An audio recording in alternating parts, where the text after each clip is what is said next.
કતારગામ તથા ઓલપાડ પોલીસ સ્ટેશનમાં એનડીપીએસના ગુનામાં તેમજ ગંજામ ઓડિશા ખાતે નોંધાયેલ અલગ અલગ ગુનામાં માથાભારે નાસ્તો કરતા આરોપીને સુરત શહેર ક્રાઇમ બ્રાન્ચે ઝડપી પાડ્યો.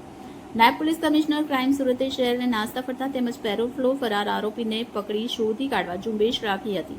જે અનુસંધાને સુરત શહેર ક્રાઇમ બ્રાન્ચના પોલીસ માણસોને જરૂરી સૂચના અને માર્ગદર્શન આપી જેથી પોલીસ ઇન્સ્પેક્ટર ડીસીપી પોલીસ સ્ટેશનના રાહબરી હેઠળ ડીસીપી પોલીસ સ્ટેશનના એન્ટી ઓર્ગેનાઇઝ ક્રાઇમ સ્ક્વોડના પોલીસ સબ ઇન્સ્પેક્ટર તેમજ તેમની ટીમના માણસો સાથે વર્કઆઉટમાં હતા. દરમિયાન ડીસીપી પોલીસ સ્ટેશનના એન્ટી ઓર્ગેનાઇઝ ક્રાઇમ સ્ક્વોડના પોલીસ માણસોને મળેલ આધારભૂત બાતમીના આધારે નારાયણ ઉર્ફે સેન્ડો પ્રમોદ કુમાર ઉર્ફે દયા જેના જે રહે ઉત્કલનગર ઝુંપડપટ્ટી કતારગામ, જે હાલ રહે રિક્ષા ડ્રાઈવર કેતનભાઈ પરમારના રૂમમાં પેટ્રોલ પંપની પાછળ કતારગામ ત્યાં ઓડિશાને પકડી પાડવામાં આવ્યો છે.